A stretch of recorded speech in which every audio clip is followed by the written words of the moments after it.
Muy buenas, soy Marcos Vázquez y estás escuchando una nueva sesión de preguntas y respuestas en Radio Fitness Revolucionario. Empezamos hablando de estética, de qué aspectos, qué proporciones nos hacen más atractivos tanto en hombres como en mujeres y hasta qué edad se puede mejorar.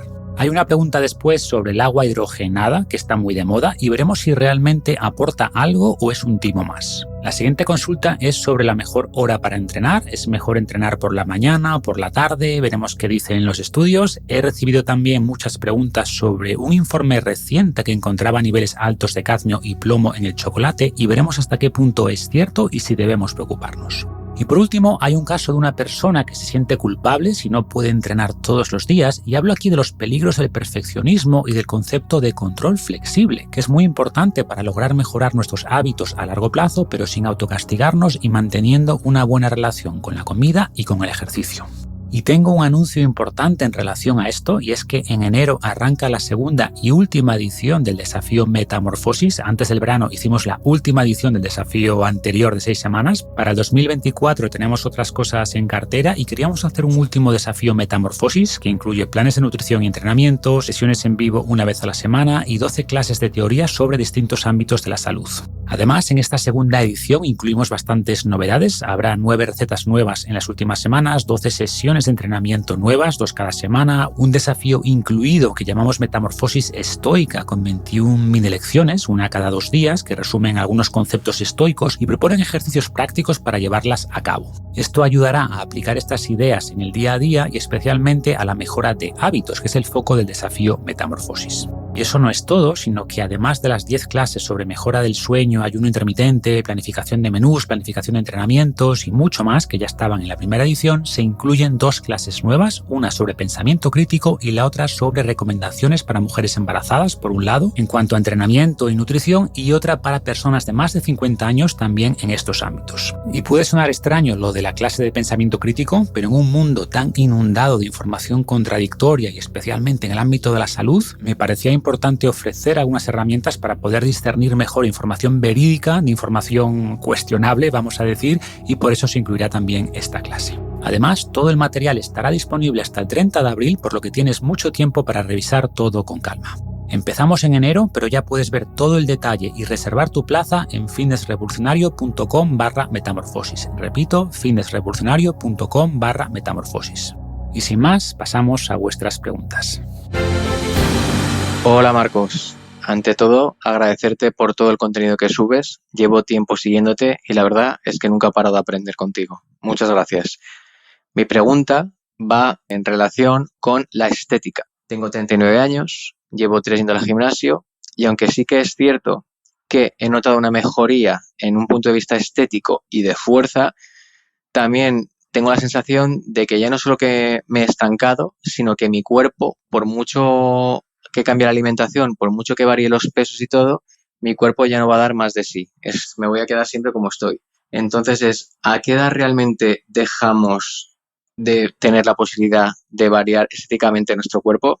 Muchas gracias. Gracias por la pregunta, que no es fácil porque hay muchos ángulos, pero voy a intentar responderte. Preguntas, por ejemplo, ¿a qué edad podemos dejar de mejorar la estética? Y esto va a depender a qué nos refiramos. Hay aspectos de nuestro cuerpo que no podemos cambiar y que influyen en la estética, y hay otros aspectos que sí podemos cambiar y que también influyen en la estética.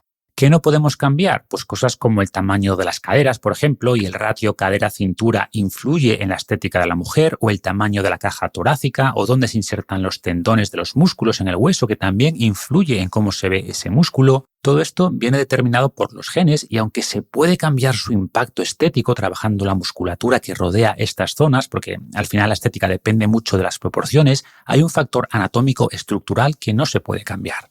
¿Qué sí podemos cambiar? Pues 2 cosas principalmente, que son ganar músculo y perder grasa. Y aquí repito lo de siempre, que cuando la gente habla de tonificar, yo es que solo quiero tonificar, pues eso en realidad no es otra cosa que construir músculo y perder grasa alrededor de ese músculo para que se vea tonificado. No hay más. Y visto así, podríamos replantear tu pregunta como ¿a qué edad dejo de poder ganar masa muscular y perder grasa? Y para responder a esta pregunta, empezando por el músculo, debemos entender que todos tenemos un potencial máximo de masa muscular que depende de nuestra genética, pero ese potencial máximo se va reduciendo con la edad.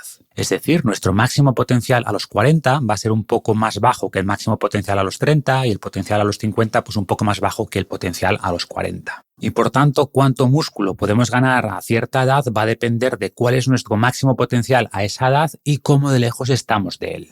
Una persona no entrenada de 40 años está muy lejos de su potencial máximo y va a poder ganar bastante masa muscular. Y a los 50 años lo mismo, el potencial máximo de ganancia muscular será más bajo, por supuesto, pero si nunca ha entrenado de manera seria, tendrá todavía bastante margen de mejora.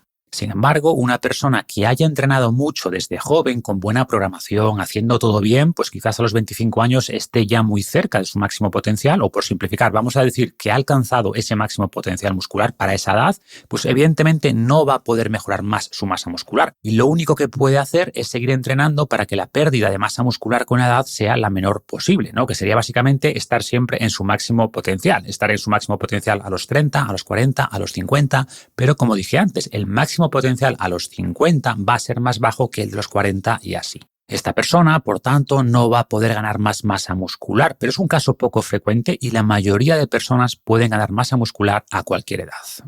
Tenemos estudios, por ejemplo, que comparan la ganancia muscular en personas de casi 40 años respecto a personas de 20 con el mismo programa de entrenamiento y se ven muy pocas diferencias en la ganancia muscular a corto plazo, muy pocas. Evidentemente, si siguieran entrenando con sobrecarga progresiva y todo esto, pues veríamos que las personas de 40 dejan de ganar masa muscular antes porque llegan antes a ese potencial muscular máximo, que sería menor, pero hay bastante margen hasta llegar ahí.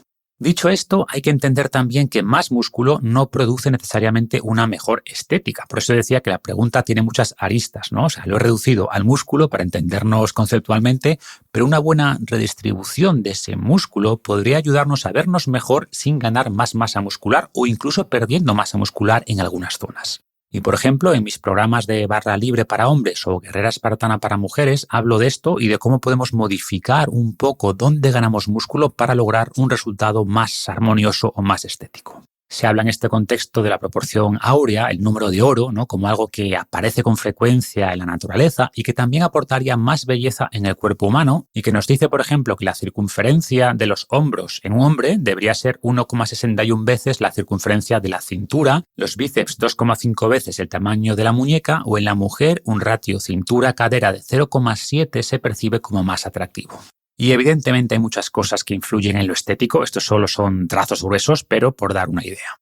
Y si hablamos de pérdida de grasa, que influye también en esas proporciones, pues sería muy similar conceptualmente. Podemos perder grasa a cualquier edad, pero es más difícil tener un 10% de grasa con 50 años que con 25. Pero claro, si tienes un 20, 22, 25% de grasa con 50 años, en el caso de un hombre, pues vas a poder llegar casi seguro a un 15% sin problema, y menos incluso, pero bueno, va a ser más difícil. Si tienes 50 años y tienes ya un 12% de grasa, pues quizás puedas perder un poco más, pero ya tu entorno hormonal va a hacer el proceso más difícil que para un chaval de 20 años, obviamente. Entonces sería por ahí a nivel general, ¿no? Y en tu caso concreto, pues no tengo ni idea de cómo de lejos estás de tu máximo potencial, pero por experiencia conozco muchos casos de hombres que han seguido, por ejemplo, barra libre con más de 40 años, que tenían un físico decente y que han mejorado bastante más al seguir un programa estructurado, con sobrecarga progresiva, que combina alimentación adecuada. Y en resumen, lo que muchas veces achacamos a la edad es en realidad falta de programación en el entrenamiento, falta de un buen control de la alimentación, falta de constancia, no siempre por supuesto, y la edad hace el proceso más difícil, eso es innegable, pero muchas limitaciones percibidas están más en nuestra psicología que en nuestra fisiología.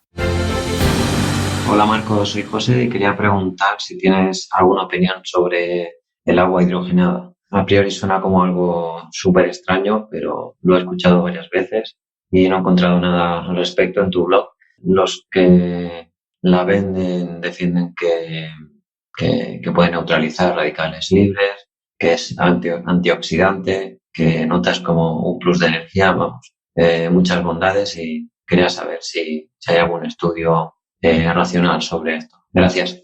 Gracias por la pregunta, José. Se ha puesto muy de moda esto del agua hidrogenada y es uno de esos casos donde no podemos decir que sea charlatanería pura, porque sí hay algunos estudios sobre este agua, como comentaré ahora, pero veremos también que el marketing va muy por delante del beneficio real demostrado. Hasta hace poco se consideraba que el hidrógeno molecular, o ese H2, que es lo que se añade al agua para lograr agua hidrogenada, era un gas inerte sin ninguna función en nuestra fisiología, pero un primer estudio en Japón en 2007 parecía indicar que este H2 tenía un efecto antioxidante. Y a partir de eso se lanzaron al mercado máquinas para añadir hidrógeno al agua, se crearon marcas de agua embotellada que tenía ya hidrógeno incorporado, etc. Inicialmente este fenómeno fue bastante local en Japón, pero se extendió rápido por todo el mundo, a pesar de que los estudios que existen son realmente pocos y en muestras pequeñas. Estudios recientes, pero también pequeños, parecen indicar que sí que hay una reducción del estrés oxidativo al consumir agua hidrogenada. Hay un par de estudios también en deportistas, donde se ve que este hidrógeno adicional podría reducir el lactato y mejorar un poco el rendimiento en esfuerzos que sean más glucolíticos, ¿no? Que genera un aumento de los iones de hidrógeno que sabemos que contribuyen a la fatiga. Entonces, en resumen, no es descabellado pensar que este hidrógeno que se le añade al agua pueda tener algún efecto positivo. Y hace poco hablé también del agua con gas, ¿no? Que en ese caso se añade CO2 para producir ácido carbónico y tiene también ciertas propiedades.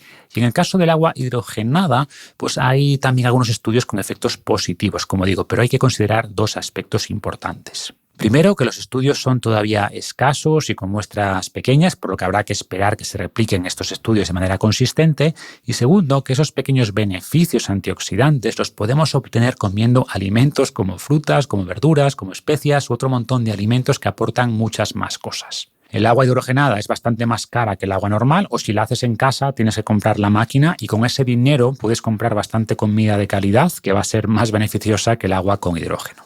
Mi resumen de todo lo anterior sería que no creo que sea un timo, y he visto artículos de algunos nutricionistas reconocidos afirmando esto, que no sirve para nada, que no tiene ninguna evidencia, y esto es mentira. Si hay estudios publicados en revistas prestigiosas como Nature, pero si profundizamos en el tamaño de las muestras usadas y sobre todo el tamaño del efecto observado, pues creo que no merece mucho la pena gastar dinero en este agua porque hay formas más baratas y con mucho más respaldo de lograr ese pequeño beneficio que podría aportar este agua. Hola Marcos, tenía una pregunta relacionada con el momento del entrenamiento, el momento del día. Normalmente, sobre todo ahora en otoño, en concreto antes de que cambien la hora a finales de octubre, estoy levantándome pronto para teletrabajar y pues mi entrenamiento lo estoy haciendo entre las 7 y las 7:30 de la mañana porque es el momento del día que mejor me viene. He empezado hace poco con el programa de fundamentos y me preguntaba si hacer entrenar tan pronto que todavía ni siquiera ha terminado de amanecer y no me ha dado ni un rayo de sol en la cara puede tener consecuencias en lo efectivo que sea ese entrenamiento. Y nada, como siempre, darte las gracias por todo lo que nos ayudas con tus podcasts y blog y tus libros. Un saludo.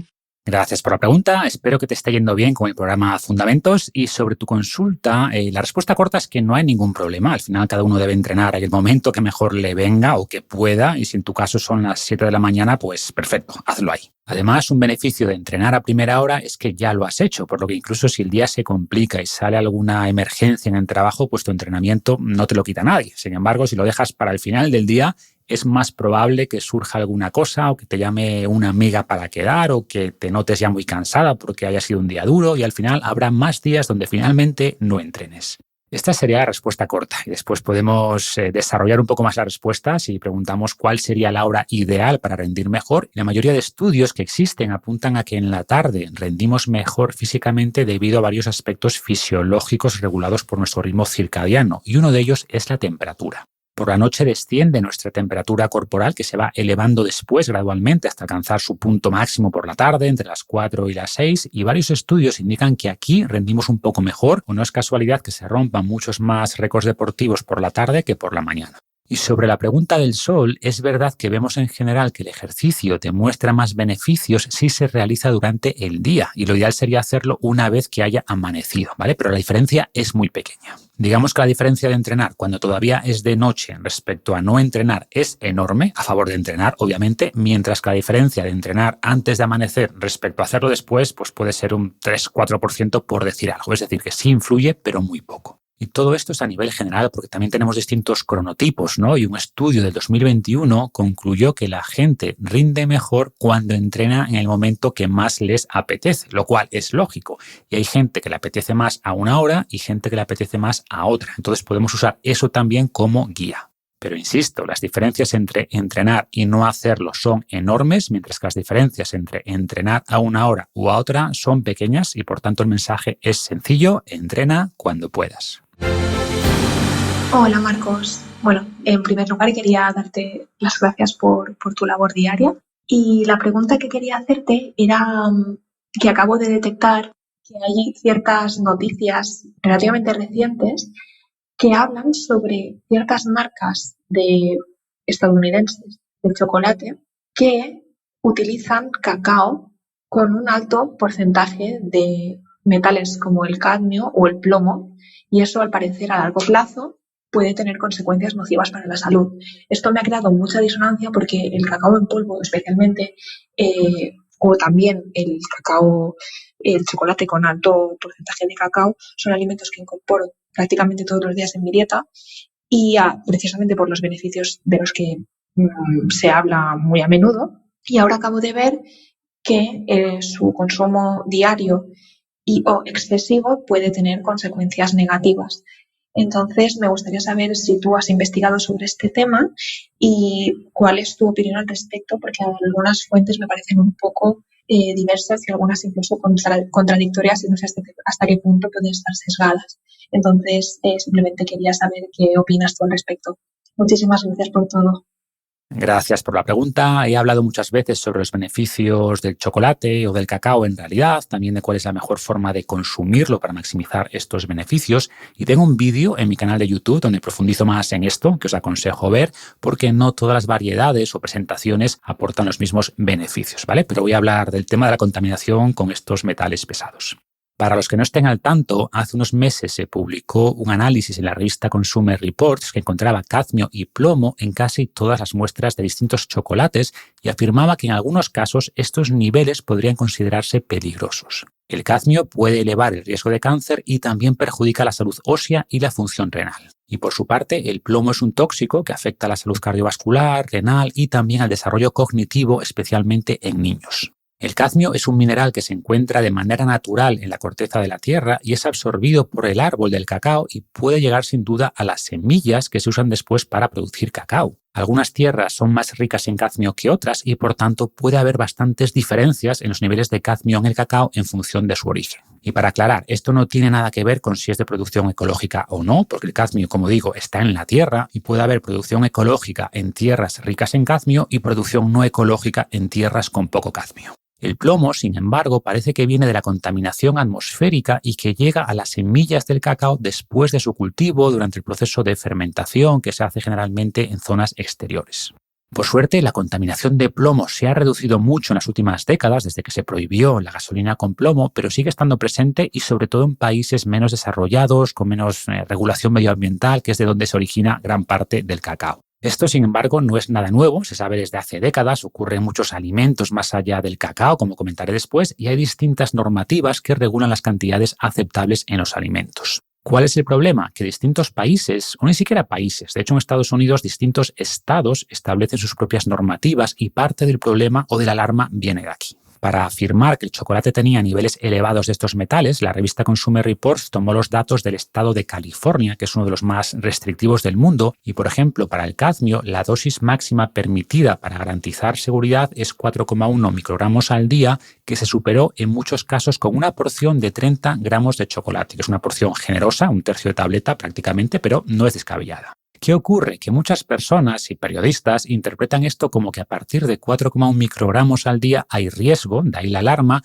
pero no funciona así, sino que esos niveles que se consideran puerto seguro, por así decirlo, tienen unos márgenes enormes de seguridad, entre 100 y 1000 veces en función de si hay más o menos evidencia. Cuanta menos evidencia científica tengamos, se amplía el margen de seguridad hasta 1000 veces y cuando hay más evidencia o más certeza, pues se acorta a 100 o incluso menos.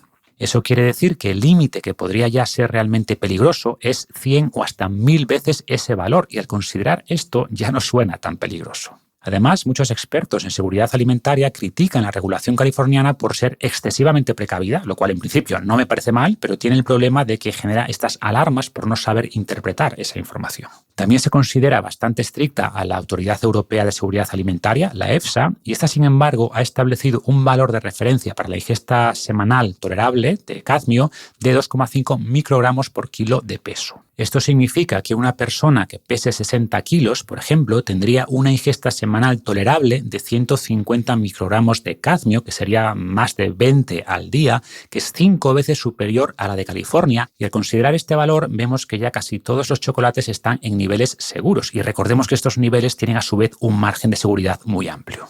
Y podríamos hacer un análisis similar en el caso del plomo, que en Europa preocupa menos al ser menos biodisponible y haber menos en los alimentos. Pero el resultado sería similar y no quiero aburrir mucho con los números, sino que se entienda cómo se calculan estos valores y que se entienda que es algo normal. El cadmio, como decía, está en la tierra y por tanto en casi todos los alimentos que se cultivan en ella y hemos estado expuestos a este metal siempre. Tenemos también una revisión de la Agencia Española de Seguridad Alimentaria que concluye que los grupos de alimentos que tuvieron mayor impacto, que más contribuyeron a la ingesta de cadmio en la población, fueron los cereales, con un 26,9%, las hortalizas y verduras, con un 16%, las raíces y tubérculos amiláceos, con un 13,2%, y el chocolate solo aportó un 4,3% del cadmio total.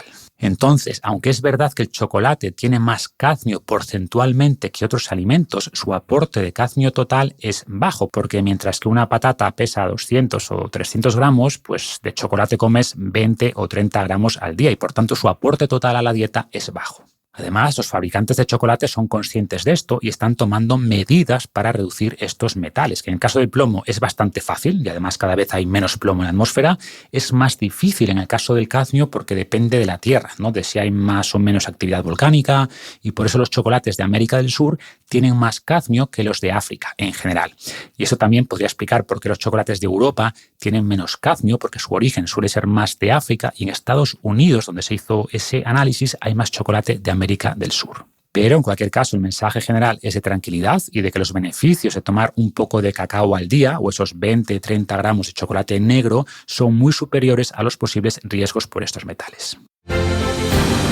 Hola Marcos, muchas gracias por toda tu información, lo hace que todo se comprenda muy bien de forma muy entretenida y a la vez también muy verdadera, ya que hay tanta información a veces falsa, tú lo haces de una forma muy comprensiva. Marco, mi pregunta va encaminado a los descansos. Mira, yo entreno 6 días a la semana, más o menos de 1 hora y media, siempre lo hago en ayunas, me levanto muy temprano a las 5 de la mañana, y hoy miércoles fallé.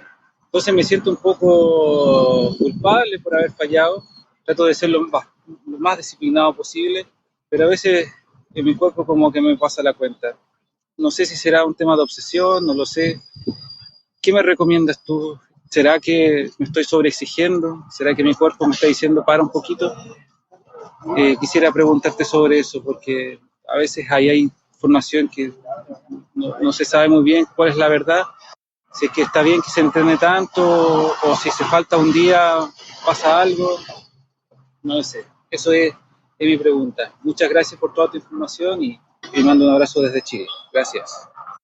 Gracias por la pregunta, que me pareció muy interesante porque la mayoría de personas tienen el problema opuesto, ¿no? Les cuesta entrenar, les falta constancia y eso es malo, por supuesto, pero también es malo lo contrario, el pensar que tienes que entrenar todos los días y que si fallas un día ya no vas a lograr resultados o vas a perder músculo o se daña tu identidad de persona que cuida su salud, etcétera. Y son problemas muy distintos, pero ambos son problemas. En el primer caso, el foco debe estar en establecer una rutina, en empezar despacio, en lograr ser constante y entrenar al menos 3-4 veces a la semana, que se entiendan los enormes beneficios de la actividad física. En el segundo caso, sin embargo, que es el tuyo, el objetivo es entender que no hay que entrenar todos los días 1 hora y media para estar muy bien, que el cuerpo necesita también descanso y hay que aprender a descansar sin sentirse culpable. Y lo mismo ocurre en el caso de la comida. Las personas que siguen malas dietas, que comen ultraprocesados a diario, que no se preocupan por su alimentación, pues necesitan ser más estrictas con ellas mismas, necesitan establecer unos buenos hábitos, unas nuevas reglas,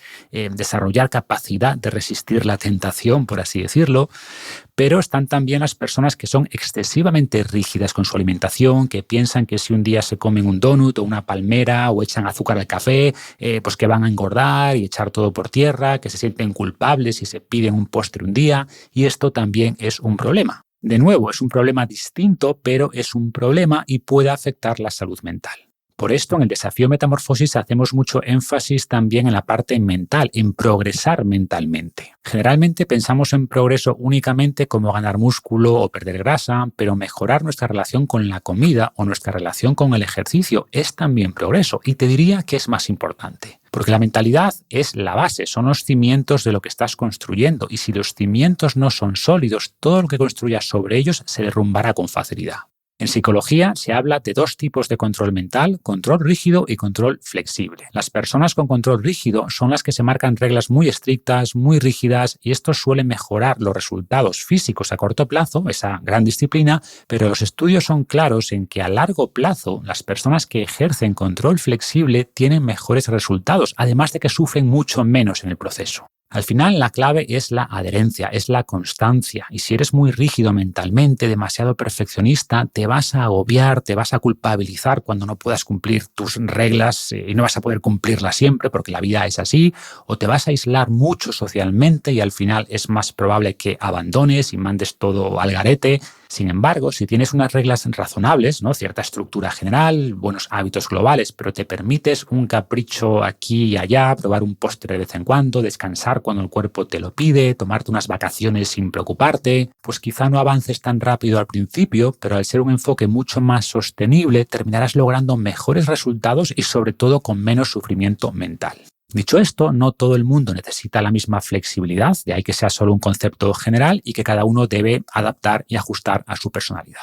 Y desde el punto de vista ya fisiológico, tengo varios artículos y vídeos donde explico qué pasa cuando dejamos de entrenar 2-3 semanas o dejamos la dieta esas 2-3 semanas, por ejemplo, en el contexto de unas vacaciones, y la realidad es que no pasa nada. No perdemos masa muscular por no entrenar unos días, ni ganamos mucha grasa salvo que nos excedamos demasiado.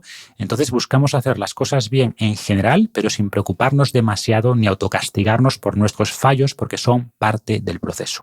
Ahora que se acerca Navidad, digo eso de que lo importante no es lo que comes entre Navidad y fin de año, sino lo que comes entre fin de año y Navidad, ¿no? En el sentido de que unos pocos días no van a arruinar el trabajo de meses y podemos disfrutar estas fiestas sin obsesionarnos con cada trozo de turrón o mazapán. Dicho esto, recuerda que control flexible son dos palabras, es decir, hay flexibilidad, pero sin dejar de ejercer cierto control. Puedes comer un par de trozos de turrón, pero no te comas la tableta entera. O puedes brindar con una copa de champán, pero no te tomes la botella entera. Y en cualquier caso, recordad que en enero arranca el desafío Metamorfosis y os ayudaremos a reencaminar los buenos hábitos para el 2024. Tenéis toda la información en fitnessrevolucionario.com/metamorfosis y nos vemos en el próximo episodio.